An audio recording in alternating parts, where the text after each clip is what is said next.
So this is Youth Voice on Flourishing Communities in Protected Landscapes.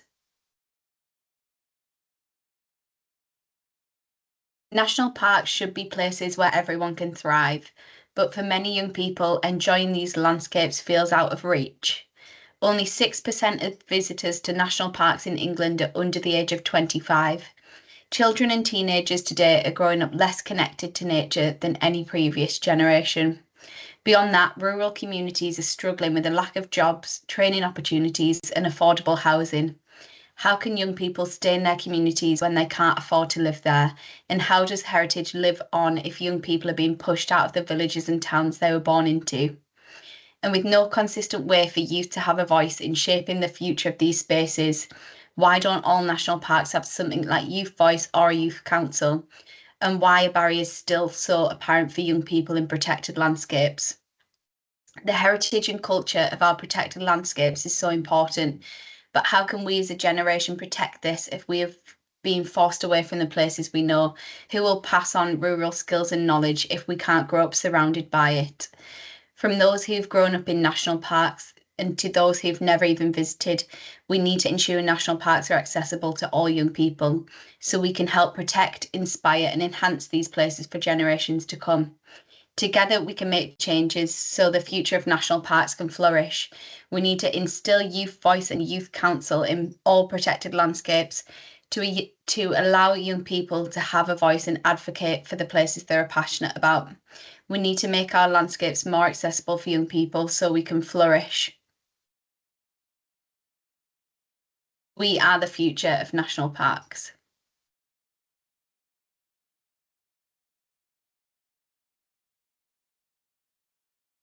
National parks around the country have pledged to halve emissions in the landscape by 2030. The reinvestment in the infrastructure and services needed for the net zero transport and energy, we are hoping to be able to transition to sustainable travel to and from national parks. Our biggest obstacle is reducing visitor travel emissions. Tourists visiting the national parks are unaware or have no incentive to use public transport. This is usually down to the fact that they are unreliable, too expensive, or increase travel time by at least half an hour. Information on travel timetables for alternative travel links isn't readily available or advertised enough. Therefore, tourists are unaware of alternative transport options. It may be beneficial to implement a form of reward scheme for certain miles travelled via public transport, for example, a point system with a reward or discount codes for visitor centres or online shops. Our current buses operate on limited services, some links only accessible one day a week, and mainly travel into hotspot sites only. One of our current management plan objectives is to increase industry and opportunity to work within the national park boundaries. If this is so, we should provide the ability to commute via public transport, preventing potential congestion during rush hours. Our young employees who are unable to afford to live within the national park boundaries have no choice but to commute long distances. My commute to office is 40 miles. This is a huge expense, and I'm only able to claim business mileage on the excess. A percentage of the national park employees travel an average of 30 miles before they can switch to using a company car. By then, it hardly seems worth the switch if we are only to travel an extra 10 miles to a site. As an employee of a well-renowned organisation who prioritises environmental effects above anything else, I can't help but feel guilty that I am doing more harm than good with my commutes to work alone.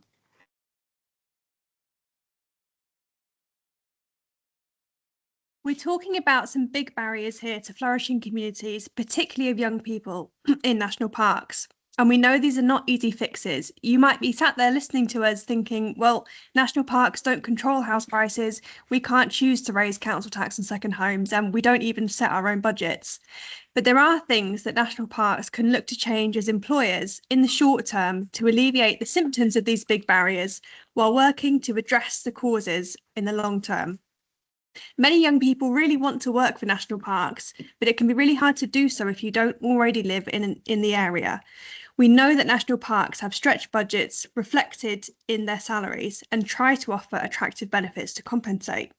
But are these benefits equitable? Are they enough to bring young people into the area and support them to stay in these roles? Some benefits, particularly salary sacrifice schemes, are inaccessible for entry-level roles, already disadvantaged by lower salaries and who can't afford to sacrifice any of them. Does your mileage claim policy disadvantage those who already live further away and already incur higher commuting costs? Do you have diverse perspectives in the team which decide those benefits, or might you need to consult? And can we be bold? This presentation will outline what a barrier housing is for young people in national parks. Could national parks look to secure housing, perhaps from ex-holiday home stock, to run as HMOs for young employees which would otherwise struggle to move into or stay in the area? This would work as an accessible alternative to the relocation packages often offered for higher level permanent roles. Can you commit to providing apprenticeships at all levels, including level 6 and level 7, supporting young people to get degrees and masters, investing both in young people and in your own workforce?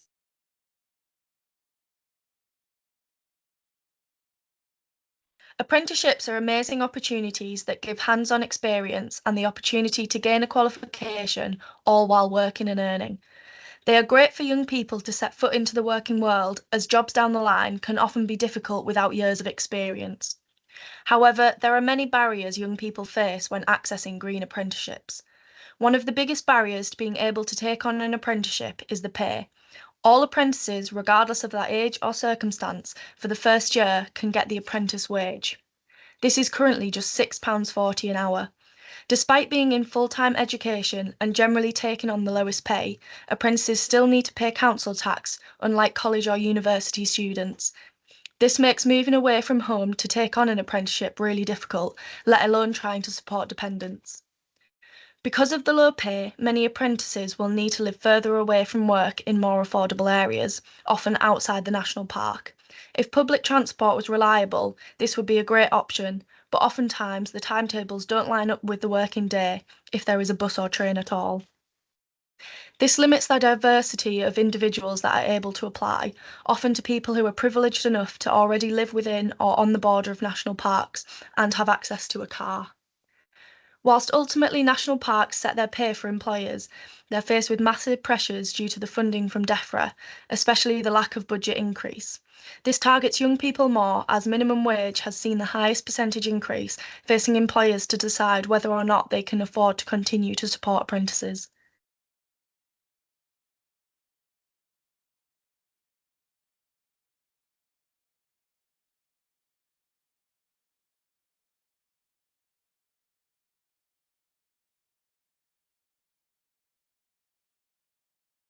Housing from a young person perspective, there are more than 13,000 dwellings in the Yorkshire Dales National Park for a resident population of only 24,000 people.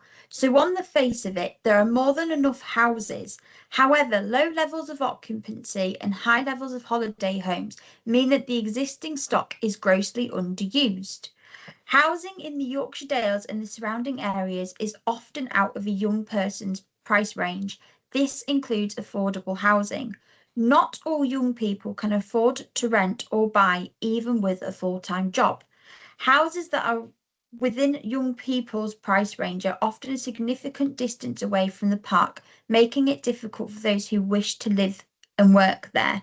Lack of rental properties is also a challenge for young people who may be in a position to rent. Young people struggle to compete with those buying second homes and cash buyers. I'm 22 and I've worked since I was 16. I still live with my parents and brother. This is because I can't afford to move out on my own. I don't have a partner and most of my friends are at uni or have moved away to cheaper housing. Therefore, moving out with friends isn't an option for me either. 40 years ago, the average price was £10,926. Housing pricing has increased by 2,432%. I know this as my dad moved out at 16 on a full-time job, which these days hardly anyone could dream of.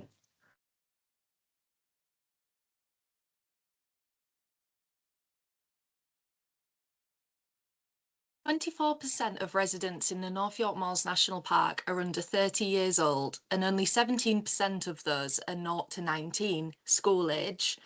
As you can see, our primary schools are already seeing a decline in pupil numbers. There's been a drop of 457 students in the last 7 years. With 12 of these primary schools seeing a drop in students since 2017 and 7 of them having less than 30 students on roll, will they be risk of closure too? St Hilda's Primary School in Ampleforth closed in August 2024 due to falling numbers. When news spread that they were at risk of closure, many parents immediately moved their children to the next primary school, which sadly sealed the fate of St Hilda's. They were left with 14 students on roll in January 2024. With the potential for more schools to close, this will mean that living in the North York Moors National Park won't be an option for people wanting to settle down and start a family, or if they do, they may end up commuting further. A good example of this is Helmsley. Helmsley has seen a development of 45 new homes between 2020 and 2022. You can see the positive impact this has had on the capacity of Helmsley Community Primary School.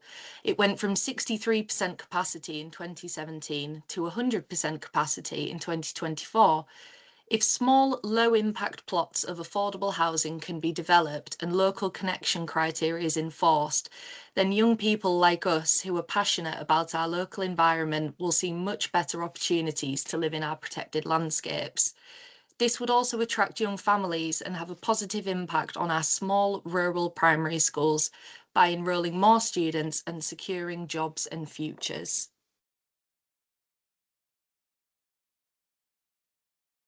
As already discussed, there's a few things we as national parks and protected areas can do for the future. Make our landscapes more accessible so we can inspire the young people to continue protecting it. This could be showing the different ways to get to the parks. Help with housing for young people and give apprenticeships more wages so they can afford to live. Visit schools to inspire the next generation. By starting now, we can inspire future generations into protecting national parks and protected areas.